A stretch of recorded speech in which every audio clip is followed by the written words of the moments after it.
राधे श्याम, राधे श्याम। आइए आइए mister and Mrs Verma, मैंने तो तारा ही इंतजार था। याद रहे, मेरा नाम यहाँ मोती नहीं, बनारसी दास है। ठीक तरह पहुंच गए?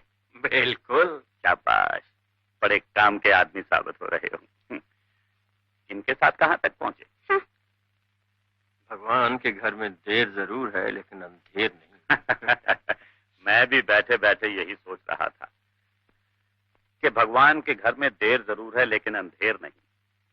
लेकिन मैं दूसरे भगवान का जिक्र कर रहा हूँ, यहाँ से 100 मील दूर, राधे श्यामपुरी के भगवान। मोती, तुम कब से आस्तिक बन गए? माया बड़ी चीज है रेखा, वो आदमी को क्या से क्या नहीं बना देती।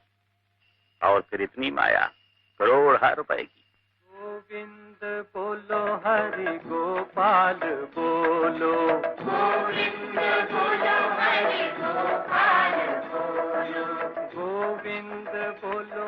सुनिए सुनिए, तुमसे कितनी बार कहा कि आरती के समय मत आए। ऐसे नहीं आई हो, बच्चे स्कूल से अभी तक घर नहीं आए। क्या? गली गली छान मारी लेकिन कहीं पता नहीं चला। बोलो, बोल क्यों नहीं? बोल।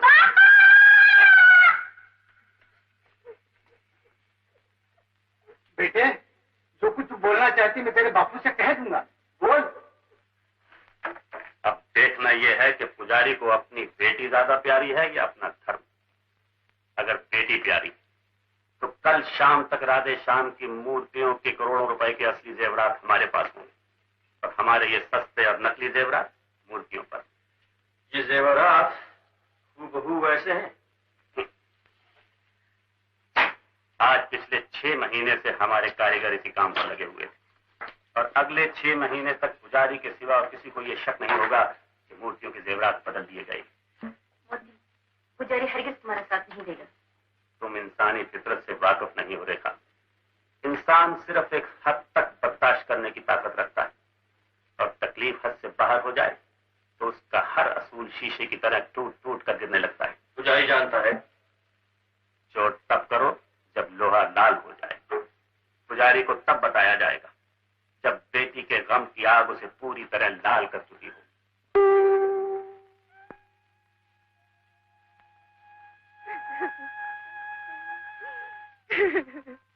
कब तक यूं ही बाहर बैठी रहोगी? आप एक बार फिर जाकर पता लगाइए ना। जब थानेदार ने एक बार कह दिया है कि खबर मिलते ही पता देंगे, फिर बार बार थाने के चक्कर काटने से फायदा।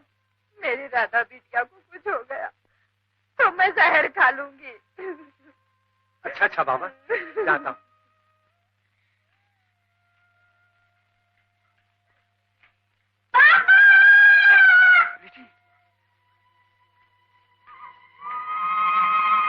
राधा बेटी कहो।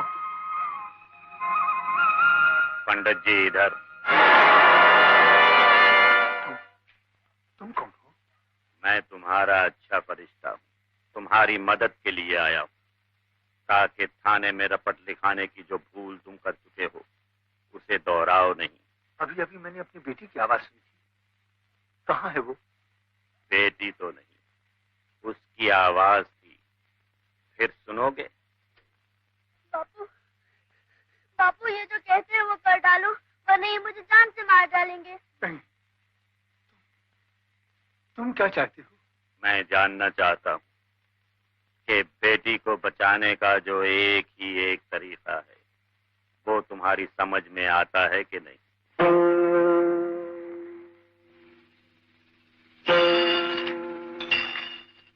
कौन?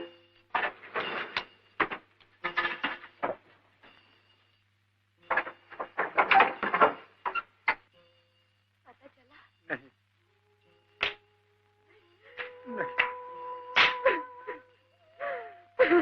रेखा, ये तुम्हारे लिए नया लिबास है। ये माता जी तुम्हें पहनना सिखा देंगे।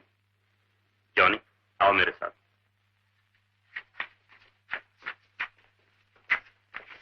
आहिस्ता, कोई चीज टूटे नहीं। जॉनी, इस वैन को इस पते पर ले जाना। जॉनसन नाम का एक यूरोपियन मिलेगा, वो इन चीजों के बदले में तुम्हें 5 लाख रुपया देगा। इन पत्थरों के बदले 5 लाख? पत्थर, यही पत्थर जॉनसन अमेरिका में ले जाकर 5 लाख के बजाय 15 लाख डॉलर कमाएगा। याद है मुझे, हिंदुस्तान में इतने पुराने मंदिर पड़े चल रहे हैं, उनकी कदर हमारे सिवाय और कौन करता है। ये लो।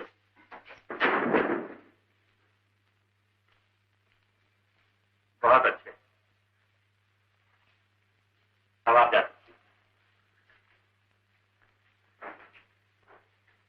हैं।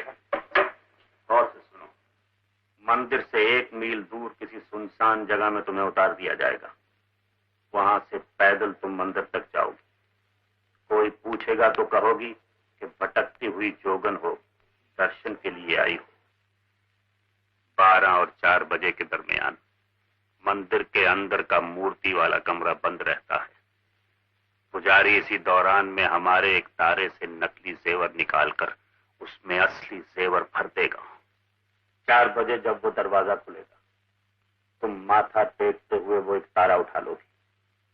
वो तुम्हारे इस लिबास के साथ इस तरह खप जाएगा कि किसी को शक भी नहीं होगा। ये पवित्र लिबास ऐसे अपवित्र काम के लिए पहनवाया है?